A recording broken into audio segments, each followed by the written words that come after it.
अभी तक जो विशिष्ट शिक्षक हैं दोस्तों या विद्यालय अध्यापक हैं, जो एक पत्र जारी हुआ है दोस्तों पूर्व की सेवा की गणना के रिगार्डिंग, अभी भी कन्फ्यूजन है कि ये जो सेवा निरंतरता है या पहले का जो सेवा का गणना किया जा रहा है, तो पहले का सेवा का गणना या सेवा निरंतरता क्या सभी शिक्षकों को मिलेगा।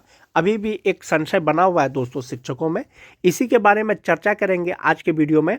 क्या सभी शिक्षकों को सेवा निरंतरता मिला है, या जब सेवा निरंतरता सब शिक्षकों को मिल जाएगा तो आपके वेतन पे क्या प्रभाव पड़ सकता है। वीडियो शुरू करने से पहले एक रिक्वेस्ट है दोस्तों, जो लोग मेरे चैनल को सब्सक्राइब नहीं किए हैं कृपया चैनल को सब्सक्राइब कर दें और बेल आइकन को दबा दें। तो चलिए बढ़ते हैं आगे।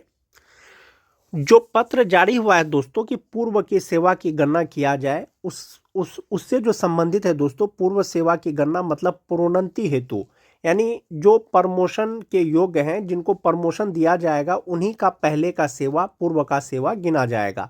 स्थानीय निकाय शिक्षकों नियोजित शिक्षक की पुरानी सेवा अब सिर्फ प्रोन्नति यानी प्रमोशन के उद्देश्य से गिनी जाएगी। अगर आपका प्रशिक्षित वेतनमान का जो नियमावली के अनुसार 8 वर्ष है आपका प्रमोशन का, अगर प्रशिक्षित वेतनमान से अभी 8 वर्ष आपका पूरा हो गया है तो आपको प्रमोशन दिया जाएगा और आपकी पूर्व की जो सेवा की गणना है वो सिर्फ और सिर्फ प्रमोशन मिलेगा। जनरल तौर पर फिलहाल सभी शिक्षकों को सेवा निरंतरता नहीं दिया गया है। एक वो पत्र था दोस्तों, एक पत्र था कि जो बीपीएससी शिक्षक बने हैं नियोजित शिक्षक से परीक्षा पास करने के बाद, उनको भी पे प्रोटेक्शन का लाभ दिया जाएगा विशिष्ट शिक्षक के भांति ही। एक वो चीज हो गया। एक चीज ये क्लियर है दोस्तों कि जो पूर्व की सेवा की गणना है वो सिर्फ प्रमोशन में ही गिना जाएगा।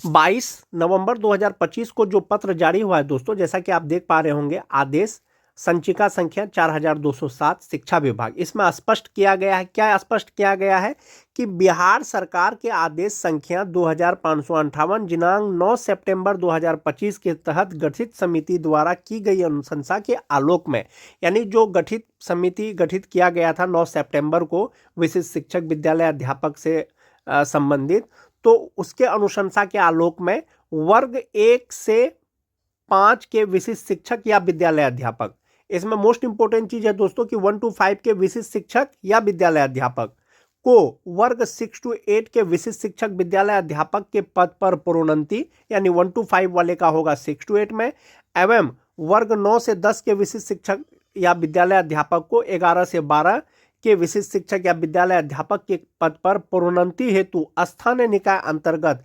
प्रशिक्षित शिक्षक के रूप में किए गए कार्य अवधि की गणना करना सुनिश्चित करें। यानी जो भी स्थानीय निकाय के शिक्षक से परीक्षा पास करने के बाद या तो बीपीएससी शिक्षक बने हैं या विशिष्ट शिक्षक बने हैं, प्रमोशन के लिए उसका जो स्थानीय निकाय के रूप में जो प्रशिक्षित वेतनमान मिल रहा था उस कार्य अवधि का गणना करना है। ये सिर्फ प्रमोशन में करना है दोस्तों। जनरल तौर पर सभी शिक्षकों को फिलहाल सेवा निरंतरता नहीं मिला है। जो प्रमोशन के योग्य हैं उन्हीं का पहले का सेवा गिना जाएगा और इसमें कहा गया है कि यह आदेश तत्काल प्रभाव से लागू होगा, उक्त पर सक्षम प्राधिकार का अनुमोदन प्राप्त है। तो प्रोन्नति के लिए आपको सेवा निरंतरता दिया गया है। तो प्रशिक्षित वेतनमान की तिथि से आप ये देख लें कि आपका सेवा का 8 साल हुआ है या नहीं हुआ है, यानी प्रशिक्षित वेतनमान का 8 साल हुआ है या नहीं हुआ है। जो टीटी पास शिक्षक है दोस्तों, बहुत से शिक्षकों का ट्रेंड के रूप में बहाली हुआ होगा तो उनका सेवा का 8 साल हो गया होगा, यानी प्रशिक्षित वेतनमान का 8 साल हो गया होगा। बाकी टीटी पास शिक्षक का मैक्सिमम शिक्षकों का जो है प्रशिक्षण 31 मार्च 2019 को पूरा हुआ है, तो संभवतः अभी वो प्रमोशन के योग्य नहीं है। आप मूल तौर पर ये मान के चलें जो सेवा निरंतरता अभी आपको दिया गया है ये सिर्फ प्रमोशन में लागू होगा, अन्यथा अभी जनरल तौर पर सेवा निरंतरता नहीं दिया गया है। एक चीज ये हो गया दोस्तों, अगर आने वाले समय में अगर विशिष्ट शिक्षकों को सेवा निरंतरता का लाभ दे दिया जाएगा, सभी शिक्षकों को 2003 से लेकर के 2022 तक बहाल जो भी स्थानीय निकाय के शिक्षक विशिष्ट शिक्षक बने हैं, तो उनके वेतन पर क्या प्रभाव पड़ सकता है। जहां तक बात वेतन का है दोस्तों, जो 2003-5 के शिक्षक हैं जो अभी भी नियोजित हैं, तो इंडेक्स 15 के अनुसार उनका जो बेसिक पे होता है वो 32,290 रुपया होता है। 32,290 रुपया जो फिट आ रहा है विशिष्ट शिक्षक का पे इंडेक्स से, वो इंडेक्स 10 पे आ रहा है और उनका जो मूल वेतन हो रहा है वो 32,620 रुपया हो रहा है। अब जो उनका ग्रॉस सैलरी होगा वो उनका हो जाएगा 62,100 रुपया। किनका? जो विशिष्ट शिक्षक हैं 2003-5 के इंडेक्स 15 के अनुसार। अगर इंडेक्स 15 के ही अनुसार अगर सेवा निरंतरता मिलता तो 37,810 रुपया होता। ऐसी स्थिति में उनका जो ग्रॉस सैलरी होता वो 71,826 रुपया होता। इसी तरह से जो 2006 के शिक्षक हैं जो नियोजित हैं इंडेक्स 14 के अनुसार 31,340 रुपया आ रहा है। ये 31,340 रुपया जो फिट आ रहा है वो इंडेक्स 9 पे आ रहा है और उनका बेसिक पे 31,670 रुपया हो रहा है। 31,670 रुपया के अनुसार जो उनका ग्रॉस सैलरी हो रहा है वो 60,320 रुपया हो रहा है। यदि सेवा निरंतरता मिलता सेम ग्रेड में तो उनका 36,710 रुपया हो जाता और उनका ग्रॉस सैलरी 69,765 रुपया हो जाता। जो 2010 के शिक्षक हैं इंडेक्स 13 के अनुसार जो नियोजित है 30,420 रुपया होता है। ये 30,420 रुपया जो फिट आ रहा है वो इंडेक्स 8 पे आ रहा है और ये 30,750 रुपया हो रहा है। तो 30,750 रुपया के हिसाब से जो पे प्रोटेक्शन के अनुसार जो ग्रॉस सैलरी होता है वो 58,596 रुपया होता है। जो टीटी पास शिक्षक है दोस्तों इंडेक्स 10 के अनुसार नियोजित रहते हुए 27,820 रुपया होता है। ये फिट आ रहा है आपका पे इंडेक्स 5 में। इसके अनुसार जो उनका बेसिक पे हो रहा है उनका 28,140 रुपया हो रहा है।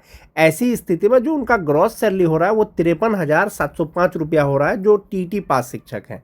जो 2022 के शिक्षक हैं उनको जो है 25,750 रुपया उनका बेसिक पे है और उनका ग्रॉस सैलरी हो रहा है 49,226 रुपया। सेवा निरंतरता अगर मिलता तो 52,168 रुपया हो जाता। वहीं पर जो टीटी पास शिक्षक हैं अगर उनको सेवा निरंतरता मिलता तो उनका जो ग्रॉस सैलरी हो जाता वो 62,100 रुपया हो जाता। स्नातक ग्रेड के शिक्षक की अगर बात करें तो इंडेक्स 10 के अनुसार जिनकी बहाली अनट्रेंड के रूप में हुई थी 29,410 रुपया उनका बेसिक पे था नियोजित रहते हुए होता। अब चूंकि वो विशिष्ट शिक्षक बन गए हैं तो 29,700 रुपया हो रहा है। अब उनका जो ग्रॉस सैलरी हो रहा है वो 56,628 रुपया हो रहा है। अगर सेवा निरंतरता मिलता सेम ग्रेड में तो 36,530 रुपया होता। इसके आधार पर 69,428 रुपया होता।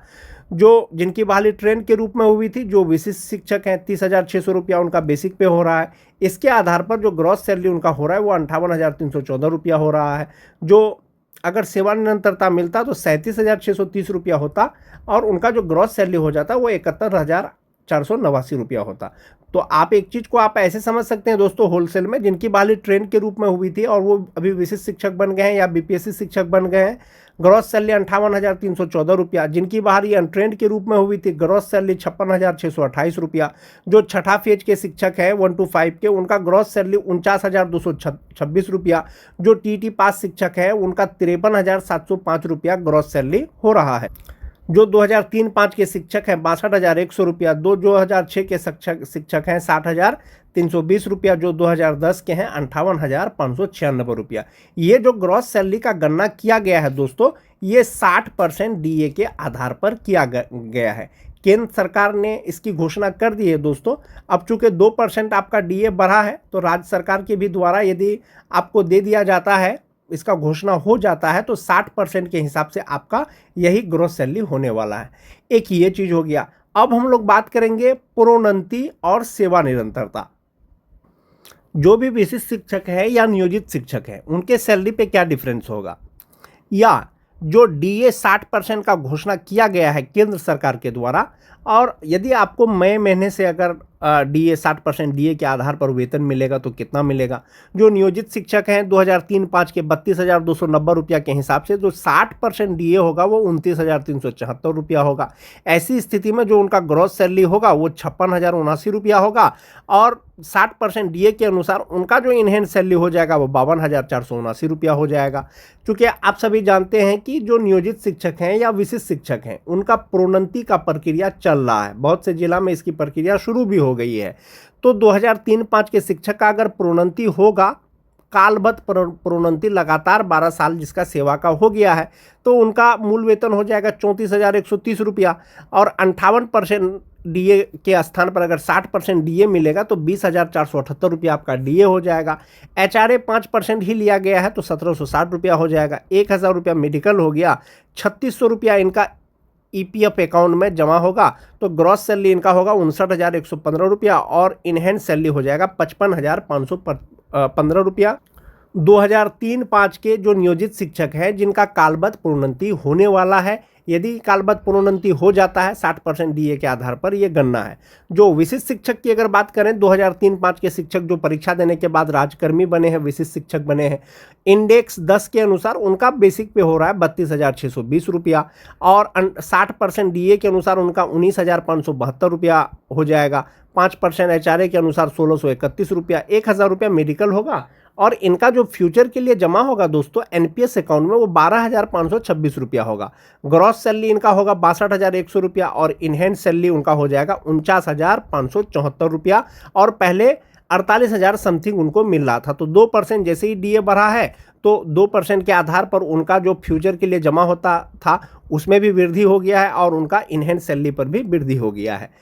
और यदि विशिष्ट शिक्षकों का भी तो प्रमोशन का प्रक्रिया चल रहा है, यदि उनको प्रमोशन मिलेगा तो उनका जो बेसिक पे हो जाएगा वो 36,530 रुपया हो जाएगा इंडेक्स 10 के ही अनुसार और 60% डीए के अनुसार 21,918 रुपया हो जाएगा। 5% एचआरए के अनुसार 1,827 रुपया हो जाएगा। 1,000 रुपया मेडिकल हो जाएगा और उनका जो फ्यूचर के लिए जमा होगा एनपीएस अकाउंट में वो 14,028 रुपया होगा। ग्रॉस सैलरी हो जाएगा 69,428 रुपया और जो इनका इनहैंड सैलरी होगा 55,400 रुपया हो जाएगा। 2003-5 के जो नियोजित शिक्षक हैं ये होगा उनका प्रोन्नति के बाद। एक ये चीज़ हो गया दोस्तों। जो दो चीज़ आता है बार बार जब भी विशिष्ट शिक्षकों की बात आती है, एक आता है सेवा निरंतरता, दूसरा आता है प्रोन्नति। आपको सेवा निरंतरता दिया गया है, आपकी सेवा की गणना की गई है लेकिन प्रोन्नति में की गई है दोस्तों। यानी कि आपका प्रोन्नति होगा तो आप फिलहाल 1 to 5 के शिक्षक हैं, आपका ग्रेड चेंज हो जाएगा, आप स्नातक ग्रेड के शिक्षक हो जाएंगे, संभवतः आप 1 to 5 वाले शिक्षक से सीनियर हो जाएंगे। यदि आपको सेवा निरंतरता मिलता, जनरल रूप में अगर सेवा निरंतरता मिलता तो आपका ग्रेड सेम ही रहता दोस्तों, 1 to 5 का ही रहता। आपका ग्रेड चेंज होकर के आप स्नातक ग्रेड के शिक्षक नहीं होते और आपका भले ही बेसिक पे 37,810 रुपया हो जाता, 60% डीए के अनुसार 22,686 रुपया हो जाता और इनहैंड सैलरी आपका होता 57,360 रुपया। यदि जनरल रूप में सेवा निरंतरता मिलता, समस्थानिक इंडेक्स का लाभ मिलता, इंडेक्स 16 के अनुसार जो यहाँ पर वेतन है आपका, तो वो हो जाता आपका ग्रॉस सैलरी 71,826 रुपया और इनहैंड सैलरी 57,360 रुपया और प्रोन्नति के बाद आपका हो रहा है 55,400 रुपया। ये जो 55,400 हो रहा है दोस्तों, ये आपका स्नातक ग्रेड का हो रहा है, आपका ग्रेड चेंज हो रहा है, ये मोस्ट इंपॉर्टेंट चीज़ है। लेकिन जनरल रूप में अगर सबको सेवा निरंतरता मिलता, अभी दिया नहीं गया है, तो आपका ग्रॉस सैलरी 57,360 ही रुपया होता, लेकिन आप 1 to 5 के ही शिक्षक होते। तो प्रोन्नति में आपको एक फ़ायदा ये भी है दोस्तों कि आपका सेवा का गणना पहले वाला किया जा रहा है, साथ ही साथ आपका ग्रेड भी चेंज हो रहा है। यानी 1 to 5 के शिक्षक से आप 6 to 8 के शिक्षक बन रहे हैं और आपका बेसिक पे भी बढ़ रहा है। ये तो 2003-5 के शिक्षक हो गए। जो 2006-7 के नियोजित शिक्षक हैं, 31,340 रुपया उनका मूल वेतन होता है। 60% डीए के अनुसार 18,804 रुपया होता है। 5% एचआरए 1,567 रुपया, 3,600 रुपया उनका ईपीएफ अकाउंट में जमा होने के बाद जो ग्रॉस सैलरी होता है वो 54,511 रुपया होता है और इनहैंड सैलरी 50,911 रुपया होता है। इनका प्रमोशन का बात चल रहा है कालबद्ध प्रोन्नति का, इनको कालबद्ध प्रोन्नति मिल जाएगा 6-7 के शिक्षक का तो 33,120 रुपया हो जाएगा।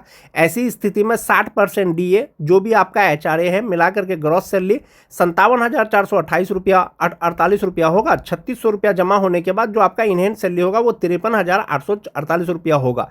ये होगा आपका प्रोन्नति के बाद। लेकिन फिलहाल जो आपका बनेगा वो 50,911 रुपया बनेगा। 2006-7 के ही अगर विशिष्ट शिक्षकों की एक बात कर लें तो उनका मूल वेतन 31,670 रुपया है पे इंडेक्स 9 के अनुसार।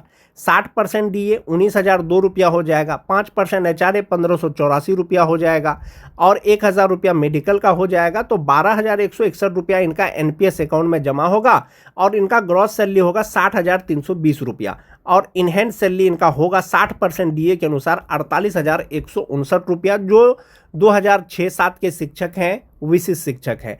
अब प्रमोशन का बात चल रहा है, इनका प्रोन्नति होगा तो बेसिक पे 31,670 रुपया से सीधा उनका हो जाएगा दोस्तों ₹35,470 इंडेक्स 9 के अनुसार। और ऐसी स्थिति में 60% DA ₹21,282 हो जाएगा, 5% HRA ₹1,774 हो जाएगा, ₹1,000 मेडिकल हो जाएगा, ₹13,620 इनका NPS अकाउंट में जमा होगा और ₹67,441 इनका ग्रॉस सैलरी होगा। इनहेंस सैलरी इनका हो जाएगा ₹53,821।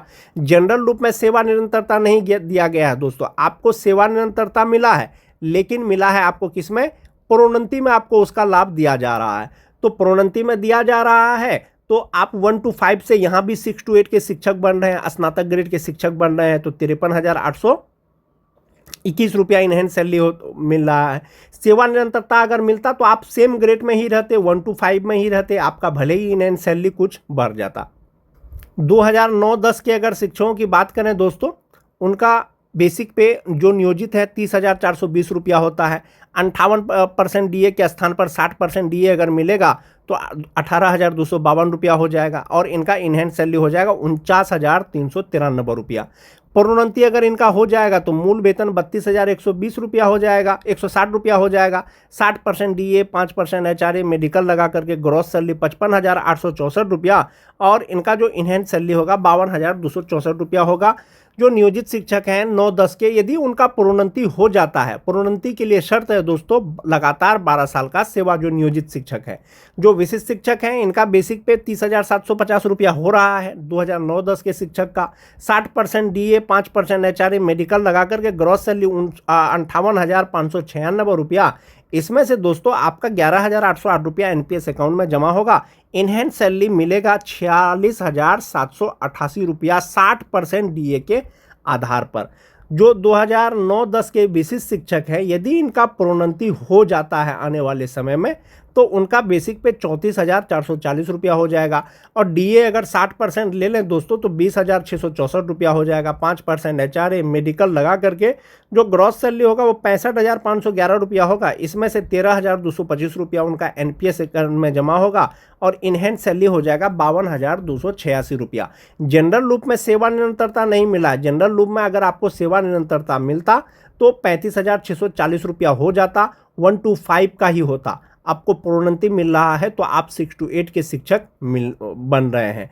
तो सेवा निरंतरता के बाद जो इनका इनहेंस सैलरी होता ₹54,074 होता। तो इस प्रकार से दोस्तों जो विशिष्ट शिक्षक हैं उनको उनका सेवा का गणना किया जा रहा है, प्रोन्नति में किया जा रहा है। तो प्रोन्नति में जो किया जा रहा है, कुछ शिक्षक को दोस्तों हो सकता है कि लगे कि उनका वेतन कम है, लेकिन ऐसा नहीं है दोस्तों। विशिष्ट शिक्षक आप बने हैं तो नियोजित शिक्षकों से आपका वेतन अधिक ही है। प्रोन्नति आपका हो रहा है तो आपका ग्रेड चेंज हो रहा है, 1 to 5 से सीधा 6 to 8 के शिक्षक बन रहे हैं और 1 to 5 के शिक्षकों से आप सीनियर हो रहे हैं। एक ये चीज़ हो गया दोस्तों।